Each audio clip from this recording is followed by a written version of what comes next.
दोस्तों, ये कहानी है स्टेशन की आखिरी घंटी। रात के 12:07 बज रहे थे। स्टेशन के पुराने क्लॉक टावर की घंटी ने अचानक आवाज की, डंग डंग डंग। लेकिन अजीब बात यह थी, उस स्टेशन पर पिछले 15 सालों से कोई घंटी बजती ही नहीं थी। राकेश ने अपनी रिस्ट वॉच देखी और हल्का सा हंसा।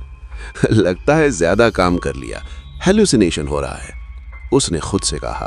पर उसी पल प्लेटफॉर्म नंबर 4 पर खड़ी एक पुरानी ट्रेन के शीशे में उसे किसी का चेहरा दिखा। चेहरा जो उसका अपना नहीं था। वो आंखें बिल्कुल काली, बिना किसी चमक के। और जब राकेश ने मुड़कर पीछे देखा, वहां कोई नहीं था।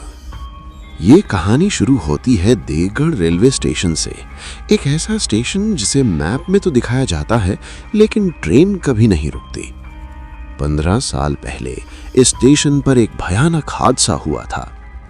रात की आखिरी train Kalindi express platform number 4 पर रुकी थी।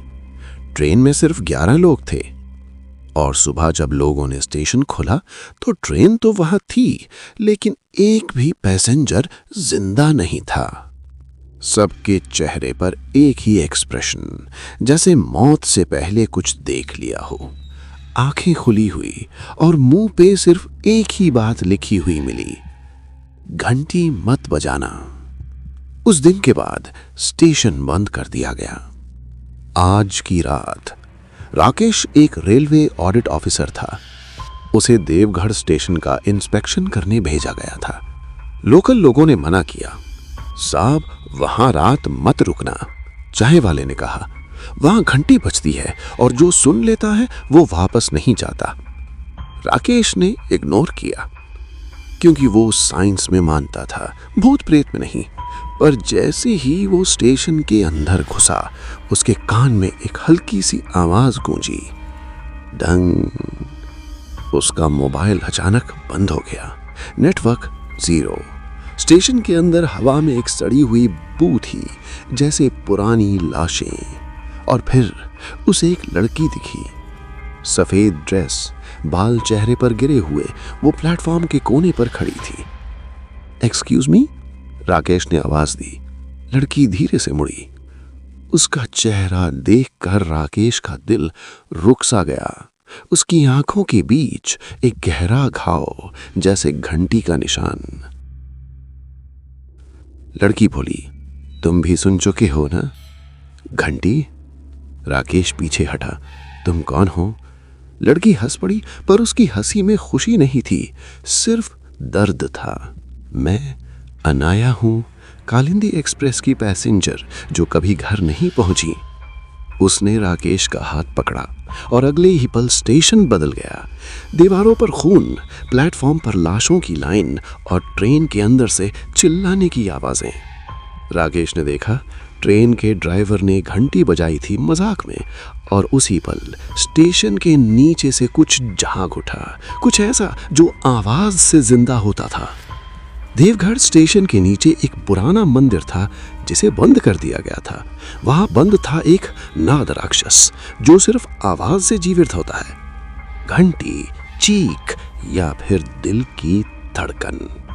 उस रात जब घंटी बजी, राक्षस ने पूरी ट्रेन को निगल लिया, सिर्फ एक चीज छोड़ी, यानी। और अब 15 साल बाद राकेश ने फिर से घंटी सुन ली थी। तुम यहां से नहीं जा सकते, अनाया ने कहा। जो सुन लेता है उसे किसी और को सुनाना पड़ता है। स्टेशन का क्लॉक फिर से बजा, डंग डंग डंग। जमीन हिलने लगी। अंधेरा एक जिंदा चीज की तरह राकेश की तरफ बढ़ने लगा। अनाया ने कहा, एक ही तरीका है, तुम घंटी बजाओ और किसी और को बुलाओ। राकेश समझ गया, ये स्टेशन भूखा है और इसे नया शिकार चाहिए।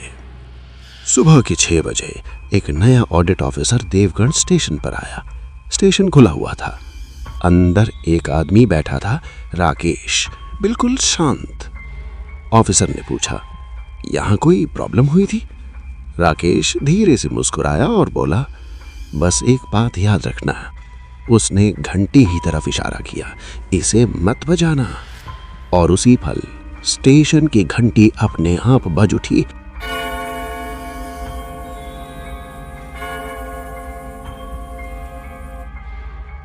क्या तुमने भी सुनी?